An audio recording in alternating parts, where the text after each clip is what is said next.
Hi, y'all. Just a brief introduction into the week and then a couple of things that will be happening in the next few weeks. And then it's all your world.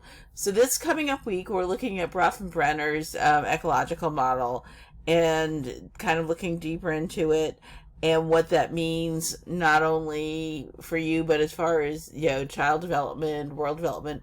Um, and so you're going to look at a couple videos on that. And then when you write your journal entries, kind of applying that to whatever habit you're trying to break or habit you're trying to grow, how do you fit into that ecological model? And I think I told you guys when we very first introduced Bronfenbrenner, I get super excited about ecological models, although I think I've said that about something every week, so I guess I just get super excited. But this week it's about the Bronfenbrenner's ecological model, because it's looking holistically at the whole person and what factors come together to contribute to where the person is in this moment. And so when I work with students, one of the things we try to teach teachers is that a student is not an isolated event and all behaviors are communicating something. So we want to look at that ecological model of what's contributing to what that child's trying to communicate through that behavior. So in addiction, it's looking at what components are playing into where this person is in their addiction. One of the coolest things we do in the peer support specialist class is we have the participants write out their stories.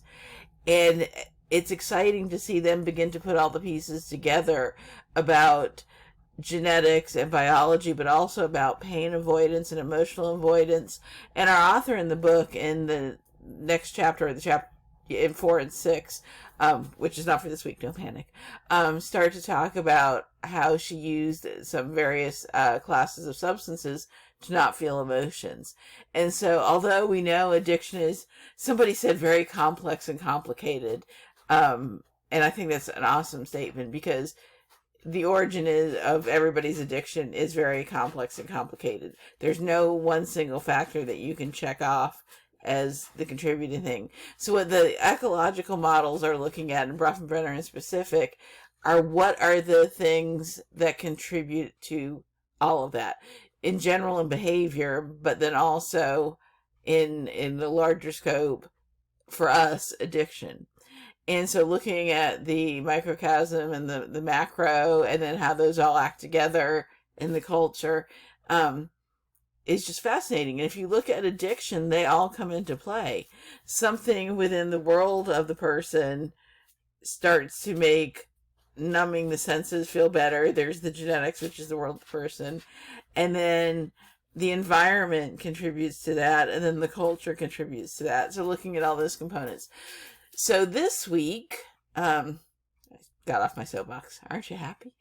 This week, what you'll be doing is watching a couple of videos. I think my computer's opening. Yes. So there's 2 videos on Bronfenbrenner. This one goes a little further than what we really need, but I think it's interesting. They are looking at the growth of culture and poverty, and how basically the ecological model can contribute to it.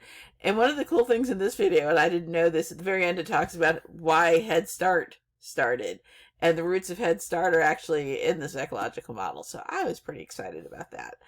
And then there's another video that is about just how all these fit together with the macro system and how it all comes into play. And then some reading, because there's always going to be some reading. And so that is going to give you foundational theoretical knowledge.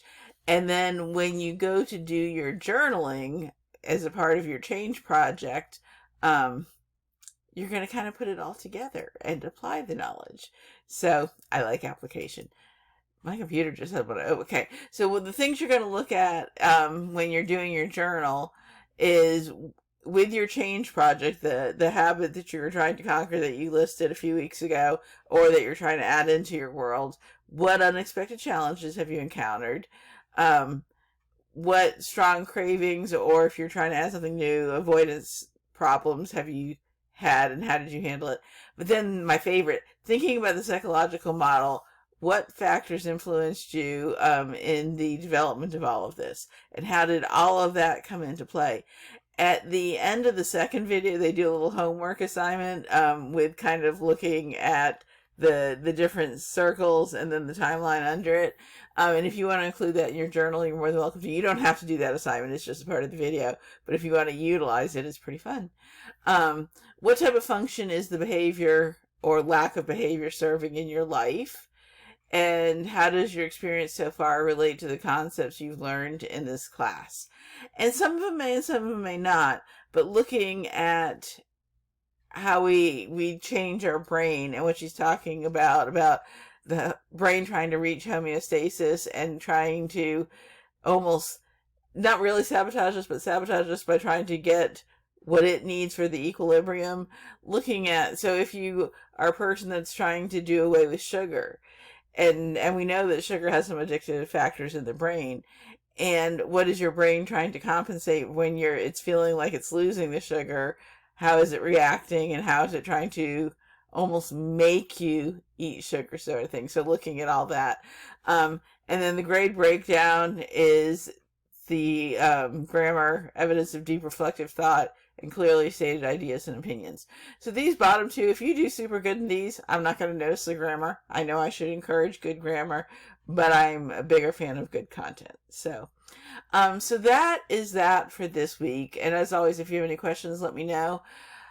Then just some things about upcoming stuff. The midterm is next week, and you have longer than the week to do it, but I would try not to procrastinate. In the syllabus, it talks about, I can't even think of the name of, but the Lockdown browser. I didn't understand how to use it, so I wasn't 100% sure that everything on my half was working correctly. And if you had any questions on your half, we were all in trouble.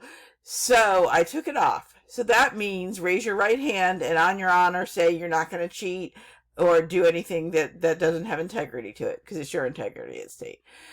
So I would prefer everybody to be truly honest and forthright in taking the exam, but it is what it is, sort of thing. So I took the Lockdown browser off of it because something didn't make sense to me. But, there it is. So please be honest. Please have integrity. Please don't disappoint me. And that will be next week. So I have it staying open for a bit so you can take your time taking it. Then we have the 10th, which is a normal week. And then we have the 17th. So the first 2 days of that week, the 17th and 18th, are fall break. But I want you to use the week for catching up. Because as the semester goes on, I know everybody gets behind. And I hate it when people rush through assignments or readings because they need to get them done. I understand it. But there's so much good content in her book and in some of these videos and stuff like that. Please use this week to actually go through it and do it. Our author has such great insights that even if you only kind of garner half of them, you're still ahead of the game and you've learned a lot. So I don't want you to miss out on that because you're trying to get stuff done. So this week, the only reading is in the week with the articles and the videos and stuff like that.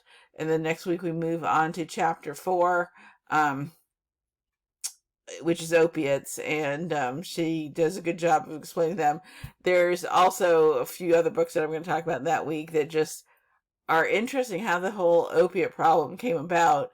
And some of it actually happened in eastern Ohio, so very close, and in eastern Kentucky.